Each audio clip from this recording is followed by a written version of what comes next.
रात के अंधेरे में कुछ 15 लोगों का कारवां झिंगुरों की आवाज और बैलों की घंटियों के बीच खामोशी से सागर से जबलपुर के रास्ते पे आगे बढ़ता जा रहा था। यात्रा की थकावट यात्रियों को जकड़े हुए थी। लगातार चलने से उनके शरीर में दर्द हो रहा था और पलकें थकान के बोझ से भारी हो रही थीं। 8 घंटे से लगातार चलते रहने के बावजूद काफिले के युवक सतर्क थे, क्योंकि वो सतर्क रहने के महत्व को बहुत अच्छे से जानते थे। लेकिन झींगुरों की इन आवाज के बीच एक सियार की रोने की आवाज सुनाई दी, जिसे सुनते ही पूरे काफिले में तनाव फैल गया। मशालें जलाई गईं और काफिले के मुखिया ने हाथ उठाकर काफिला रोकने का संदेश दिया और युवकों से कुछ फुसफुसाया, जिसको सुनने के बाद कारवां एक अप्रत्याशित खतरे के लिए तैयार होने लगा। 2 लोगों ने खुद को खंजरों से लैस कर लिया और उस आने वाले खतरे के लिए तैयार हो गए। हालांकि उनकी शंका वास्तविकता में बदल गई जब उनकी नजर सड़क के किनारे लेटे एक घायल आदमी पर पड़ती है, जिसे शायद डाकुओं ने लूटने के बाद उसे मृत अवस्था में छोड़ दिया था। इस करहाते आदमी ने काफिले से पानी के लिए गुहार लगाई और अपने साथ हुए क्रूरता की दर्दनाक कहानी सुनाने लगा। लेकिन जैसे ही इस आदमी ने उस पे हमला करने वाले की पहचान उजागर की, उसका नाम सुनते ही काफिले के यात्रियों के दिलों में सिहरन पैदा हो गई, और वो नाम था ठग बहराम।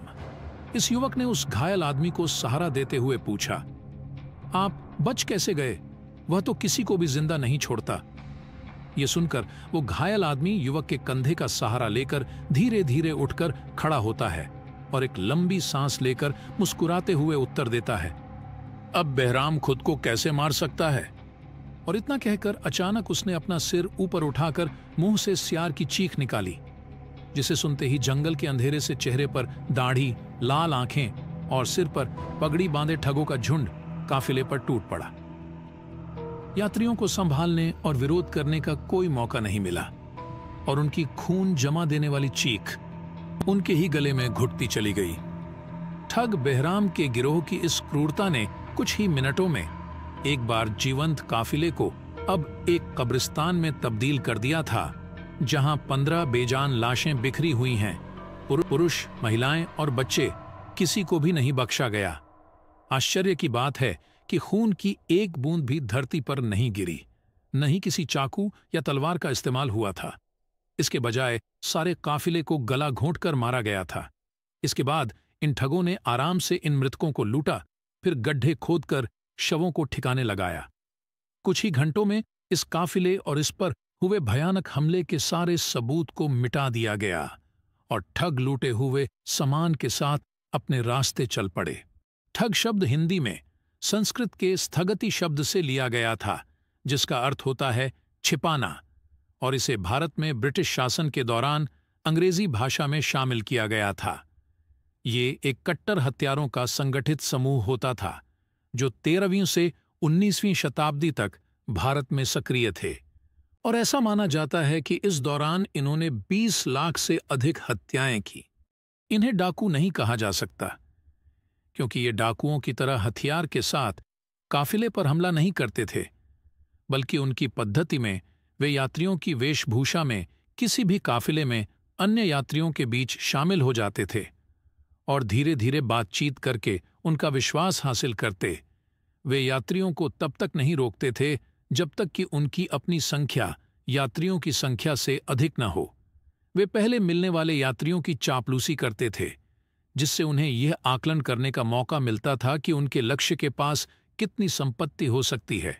ये ठग उन क्षेत्रों के आसपास ठगी करने से बचते रहे जहां वे रहते थे, जिससे उनके अपराधों का पता लगाना एक कठिन कार्य हो गया।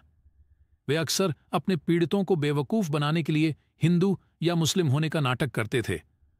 उनके साथ कई दिनों तक यात्रा करते और फिर मौका पाते ही रात में एकाएक उन पर हमला कर पूरे काफिले की जान ले लेते थे।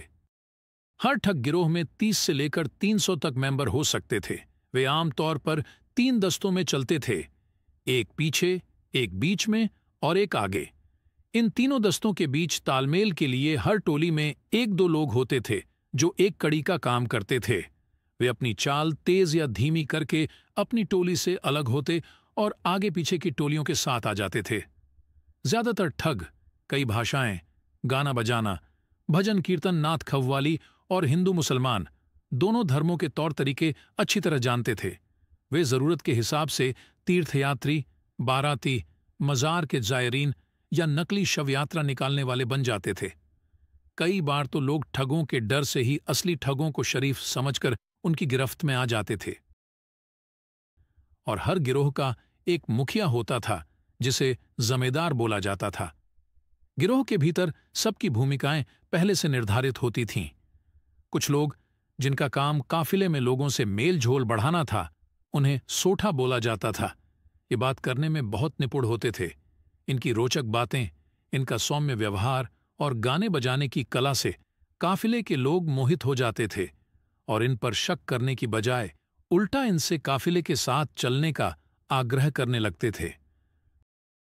शिकार की पहचान करने के बाद कुछ लोग उसके पीछे, कुछ आगे और कुछ सबसे आगे चलते।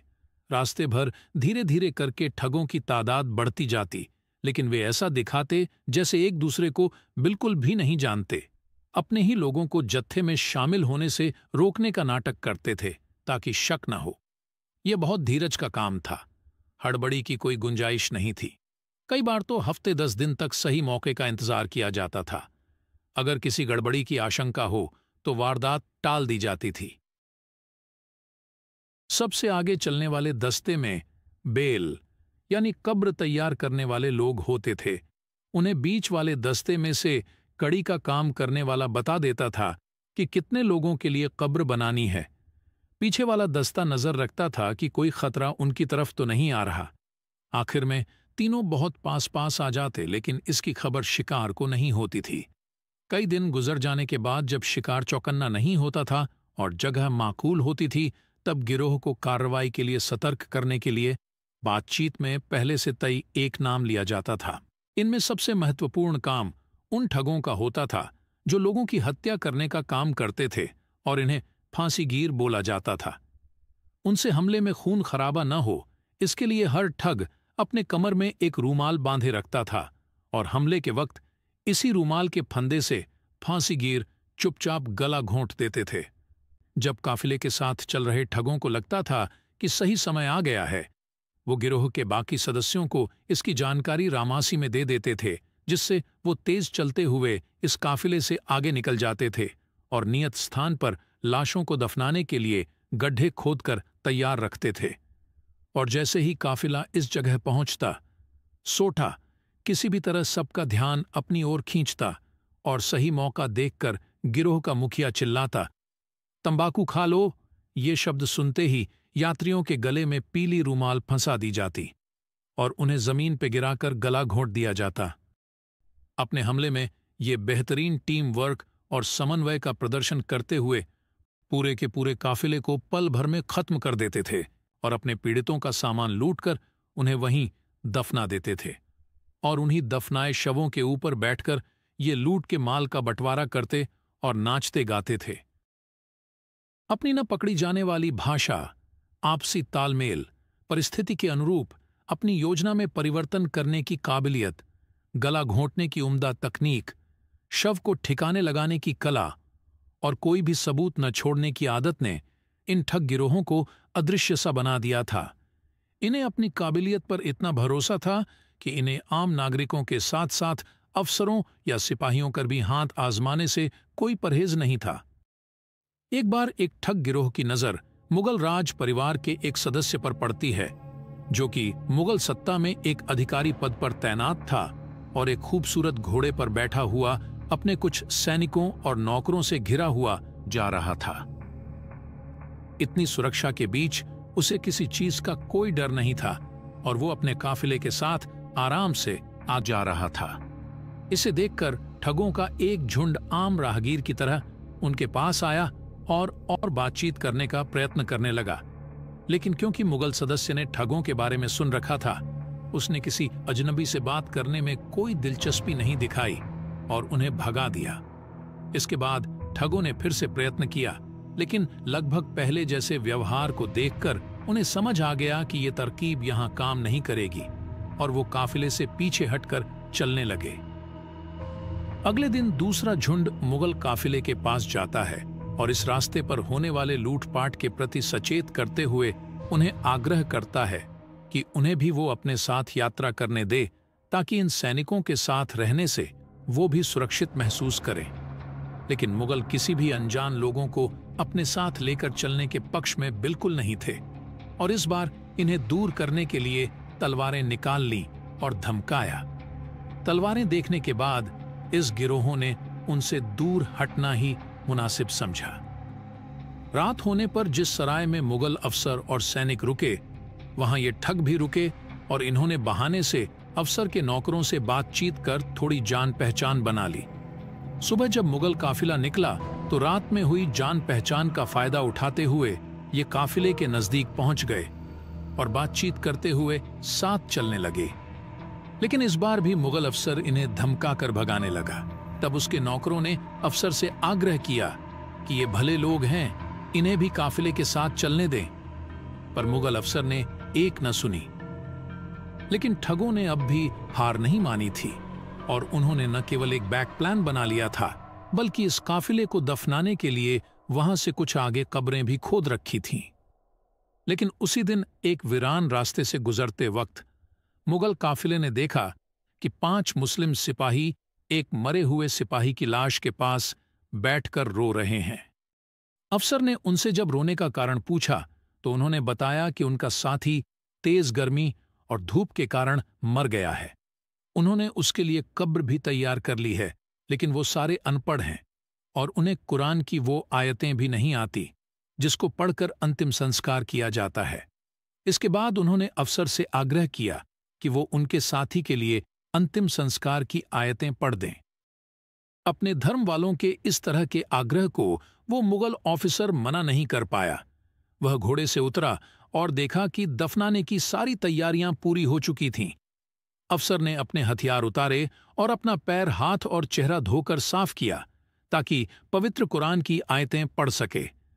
उसने घुटने के सहारे बैठकर जैसे ही आयतें पढ़नी शुरू की, तभी उसे सियार रोने की आवाज सुनाई दी और उसके बाद ही ठगों के झुंड उन पे चारों तरफ से टूट पड़े और 1 मिनट के अंदर ही पूरे मुगल काफिले का शव उन्हीं कब्रों में पड़ा हुआ था।